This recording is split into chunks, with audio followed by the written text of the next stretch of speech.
दोस्तों नमस्कार। जैसा कि 20 जनवरी का दिन और हम आपको कराते हैं आरती के दर्शन। तो दोस्तों हम आरती के दर्शन कराते हैं, साथ में किसी व्यक्ति के एक्सपीरियंस जो हमारे साथ शेयर करना चाहता है। बाबा के दरबार में आकर कैसा लगा, नीम करौली महाराज जी के धाम कैंची आकर कैसा लगा, उसी के साथ हम अनुभव शेयर करते हैं। तो आज मैं अपना खुद का अनुभव आपको बता रही हूँ, मैं बाबा जी से कैसे जुड़ी। तो मेरी मम्मी जो थी हनुमान जी की भक्त थी और हमेशा हनुमान जी की जोत जलाती थी, वो व्रत भी लिया करती थी। तो उन्हीं के माध्यम से मुझे लगता है मैं बाबा जी से जुड़ी। तो मेरी शादी जब कैंची धाम में हुई तो यहाँ इतना ज़्यादा ऐसा डेवलपमेंट नहीं हुआ था, ऐसा तो पूरा एक तरह से जंगल था यहाँ और एक मंदिर दिखाई देता था। और बाहर निकलो तो फॉरेनर्स जो बाबा के विदेशी भक्त थे वो काफ़ी संख्या में देखने को मिलते थे।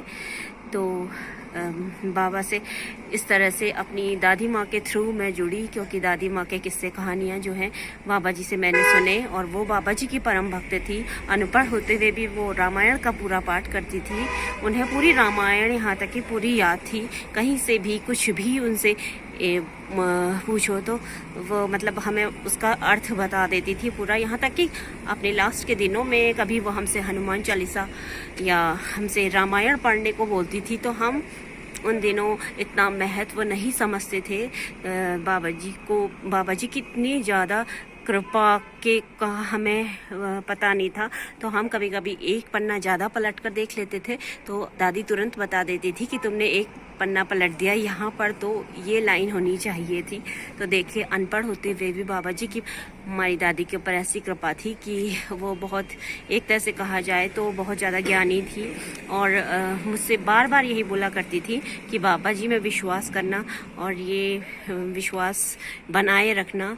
तो जब तक दादी थी उनके साथ में अक्सर रोज़ मंदिर भी जाया करती थी और वहाँ पर देखती थी कि सभी लोग जो हैं बाबा जी की प्रतिमा के आगे सुंदरकांड करते हुए, बाबा जी से बातें करते हुए, मेडिटेशन करते हुए दिखाई देते थे।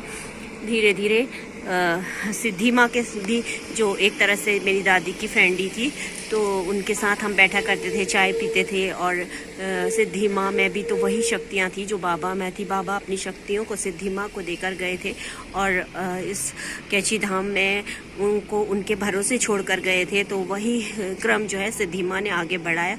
हम उनके साथ बैठकर चाय पीते थे और बहुत सी बातें होती थी, बहुत अच्छी ज्ञान की बातें।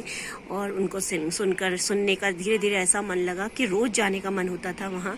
और सिद्धि माँ के बाद अभी भी हमारा रोज़ मंदिर जाने का सिलसिला जारी रहता है। कभी कभी बीच में हम ये क्रम छूट जाता है, लेकिन फिर हम कभी न कभी आरती में पहुंच जाते हैं। जैसे कल ही हम आरती में भी गए थे और इस तरह मैं बाबा जी से जुड़ी। तो दोस्तों मैं अपना अनुभव बता रही थी मैं बाबा जी से कैसे जुड़ी। और बाबा जी की अभी तक मेरे ऊपर बहुत ज़्यादा कृपा है।